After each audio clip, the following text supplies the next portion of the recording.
Was about the review of Statistical Studies AQR 3.2, the first 7 lessons. Let's begin with question 1. While students were entering the school in the morning from the bus area, the principal asked them whether they were going to the cafeteria for breakfast. This data is used as a research sample data. What sampling technique was used? Think about where the principal was and how he gathered the data. He gathered the data in a pretty convenient manner as the students got off the bus. So obviously the answer to this is going to be convenient sampling. He sampled the students in a convenient fashion, hence the word convenient sampling. Okay, question 2. While students were eating lunch, the principal gave a survey to all students about eating breakfast in the cafeteria to fill out. He selected 50 of the responses from a hat, and the data was used for research sample data. What technique was used? He randomly selected 50 answers. That gives us right there, simple random sampling. Okay. Question 3, all students were surveyed about eating breakfast in the cafeteria while in their 4th period class. After those responses were collected, the principal selected every 15th of the student responses from all classes for the research data sample. What sampling technique was used? Well, every 15th is a formulatic method. Formulatic, every 15th. That's formulatic or systematic sampling. That's your answer for that question. Question 4, all students were surveyed about eating breakfast in the cafeteria while in their 1st period class. The principal selects 3 teachers' names from all of the 1st period classes and uses all the student responses from the teachers' classes of the research data sample. What sampling technique was used? So, surveyed all 1st period classes. Then he selects 3 teachers. That's a cluster of all the teachers. So that's considered cluster sampling. All right, question 5. Obviously, if we're doing all 5 of these, it's going to be the one that we haven't done, which is stratified random sampling. But let's look at the question. All students were asked during the 3rd period class about eating breakfast in the cafeteria, and they were also asked to note their grade level. The responses were separated by grade level, and the principal selected 25 responses from each grade level to use as the research data sample. What sampling technique was used? Okay. It doesn't say that he randomly selected 25 responses, and I'm going to change that right here and now. I'm going to put that word in there, randomly selected. That way it befits the answer, stratified random sampling. Okay. All right, what are the 5 phases of the research cycle? This should be really, really easy to determine. I'm going to toss in a really cool little graphic that describes it. The answer is question, design, collect, analyze, and report. Okay, research cycle, 5 phases: question, design, collect, analyze, and report. Okay. So that's your answer for that. What's the difference between observational and experimental studies? That's pretty simple. In an experimental study, and I'll write this down for you so you can see it. In an experimental study, the person doing the experiment separates the people into groups of participants. Some are given a treatment while the effects are studied, and some are not, and they compare them. In an observational study, the researcher simply observes or surveys the participants. That's it. That's all they do. That's the difference between an observational and experimental study. The key here is there something that's done to a portion of the participants that can compare to another portion of the participants that they did not do to? In other words, there's some sort of experiment done. Okay? Question 8. The average person has an estimated A1C average blood glucose level of no more than 5.0. What is the correct null or alternative hypothesis in both words and symbols? Now, we did this in the unit, and it's kind of difficult to understand, but I'm going to write it all out so you can see it. Very important you understand the mathematical expressions and also the symbolic expressions. Now, it may not all fit on one part, and I was right, The null hypothesis in words is that the true mean value of the A1C of an average person is at most 5.0, no more than 5.0. And the alternative is that the true mean value of A1C of an average person is more than 5.0. In symbols, H subscript O, which stands for a null hypothesis. O is the same as null. Mu is less than or equal to 5, where mu is the true mean value of the A1C of an average person. And the alternative hypothesis, H subscript A, mu is greater than 21.8, defined above, so you don't have to do it. Okay, so there is your answer. 9, a group of participants that the treatment group is being compared to is called the control group. Okay, matter of fact, I'm going to put, I didn't know I hadn't done this. I'm going to put the group of answers for this question, and I didn't realize it wasn't in there. I have to move this question down, but the answer is control group.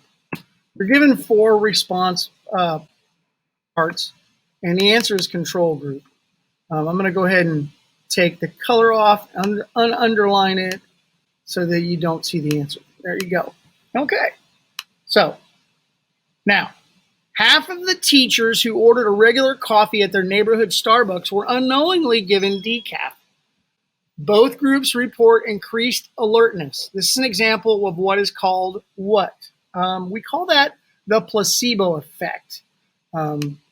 It's placebo effect. In other words, they're given something that's not what they think it is. So they think they're getting caffeinated coffee, and they're actually getting decaffeinated coffee. Well, they reported increased alertness regardless, so that's what we call placebo effect. All right. Primary data or secondary data we're talking about here. Use those phrases PD or SD, fill in the blanks with those for the right definition. Researcher A gathers data from the internet regarding several research studies on his research subject matter. That is, he didn't gather it himself. It's secondary data. Researcher B studies the effects of treating some groups of people and using a control group and gathers the data from both. That's primary data. Question 12. Governing body that ensures researchers follow guidelines created by the National Research Act concerning the conduct of biomedical and behavioral research involving human subject is the IRB. It's Internal Review Board. That is the answer, Internal Review Board. Okay? Question 13. What is a purpose behind informed consent? Is it A, to ensure the researchers remain informed about the research? B, to ensure that participants are informed on how much money they will make? C, to ensure that participants volunteer knowing the risk and benefits involved? Or D, keep the IRB from fining the researchers? Okay, guess what? We want to make sure that the volunteers know the risks and benefits involved before they volunteer, okay? That's what informed consent. They're consenting after they are informed of the risks and benefits. In a recent poll regarding Democratic presidential nomination, Clinton leads the closest candidate, Sanders, by 12% plus or minus 3%, which is a margin of error of 3%. What is an interval of true mean value of Clinton's lead over Sanders? Well, it's easy. You take 12 and subtract 3 and add 3. So if you subtract 3 from 12, that goes down to 9. If you add 3 to 12, it goes to 15. So the answer is 9 to 15%. All right. All right, we're going to give the random number table below, and we're going to choose 10 random selections between 0, 0, and 99. What would the 10th selection be if you started on the first row? So let's go through and figure it out. 71, that's the first one. 16, that's the second one. 71, now you can't repeat in a random number generator, so 71 can't be done, so that's not the third one. We're still on the second one. 10, that's the third one. 31, that's the fourth one. Can't repeat 10. 25 is the fifth one. 94 is the sixth. 33 is the seventh. 11 is the eighth. 20 is the ninth. 82 is the 10th. Question 16. Complete the chart below to fairly represent each class using the stratified random sampling method if the sample size is 50. Okay, so what we need to do is we need to find the percentage of the ninth grade students out of the total. Well, to find that percentage, we just have to take 500 and divide by the total, which is 1750. Okay, 500 divided by 1750 is, as you can see, 28.57 or 0.2857.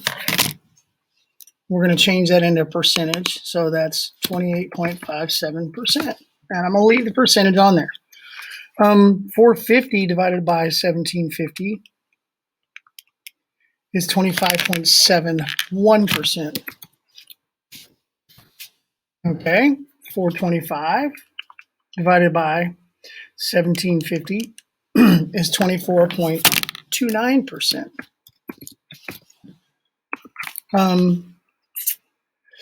375 divided by 1750 is 21.43%. 21.43%.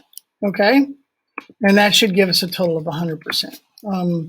If you want to check, you can add those numbers up together.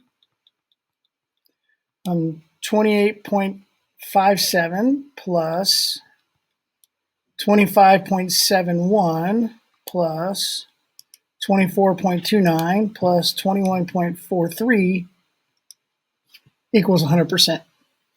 Okay, so what we have to do is we have to find out what 28.57% of 50 is. So we take 50 and we multiply by 0.2857, and that comes up 14.29.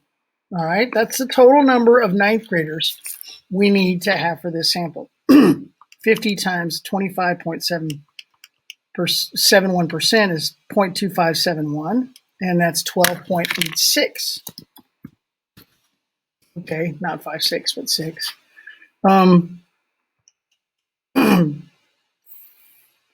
Let's see, 50 times 24.29%. Let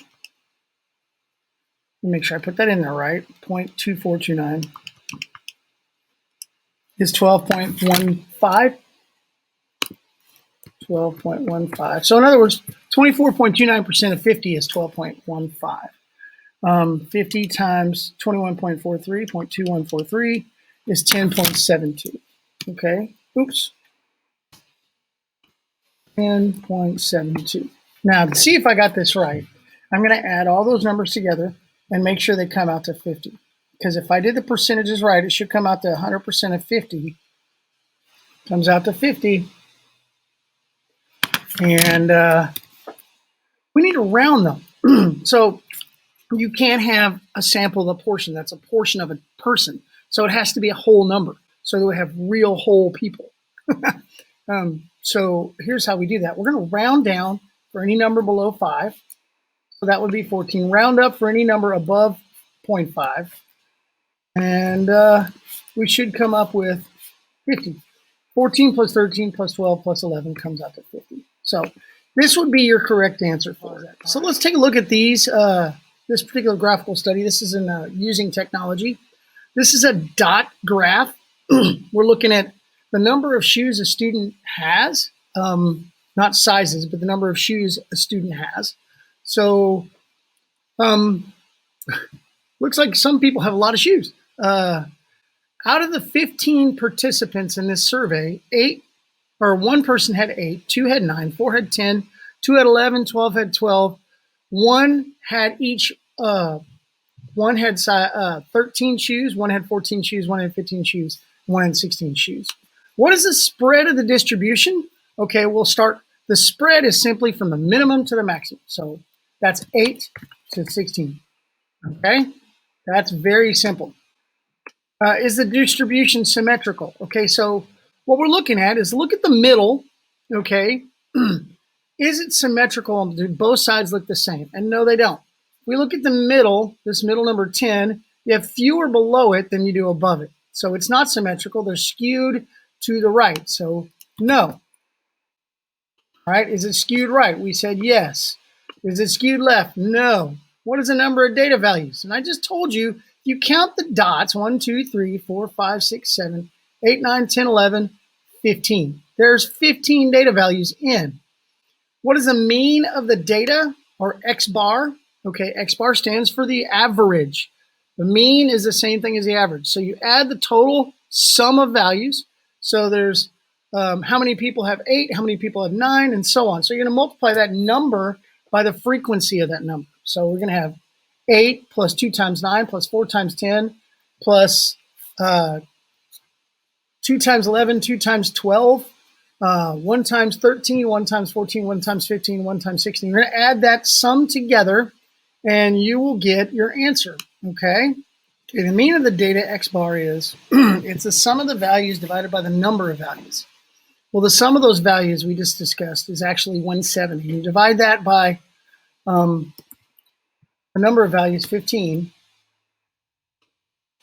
11.33. And that's your answer for the mean there, okay? What about the median? The median is the 8th value, which is the middle value. There's 15, right? So we're going to, if the 8th value has 7 before it and 7 after it, which makes it the middle value. So 1, 2, 3, 4, 5, 6, 7, 8. 8 is the number 11. So the median is 11, okay? The above data is bivariate categorical, univariate quantitative, or bivariate quantitative. Okay, so first of all, there's two parts. We're talking about bivariate or univariate, or we're talking about categorical or quantitative. Bivariate and univariate simply means, are we looking at two values, two variables, or are we looking at one value or one variable? We're talking about the number of shoes, not the number and the size of shoes, just the number of shoes. So it's univariate.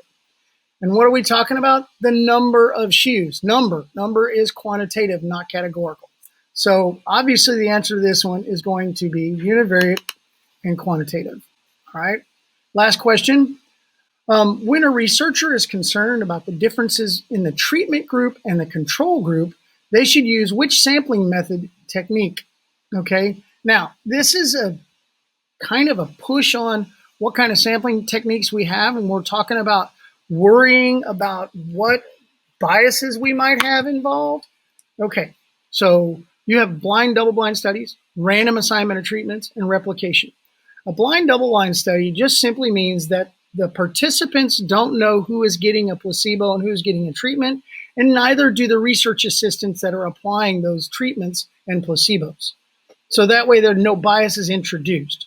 Random assignment of treatments. In other words, out of the group of participants, the total group of participants, whether they're control or treatment, when they first come in, they randomly assign people that are participants as to get who is getting treatment. And replication just simply means that they do the study more than once. Replication is important because one study may be an anomaly, and then if you do several studies, you may find that one study is an anomaly. You never know it's an anomaly if you just do one study. So all of the answers above, A, B, and C, all apply. All right, so that's it for the review. Be prepared for this last test for the semester. Good luck, y'all. Be blessed. Be a blessing.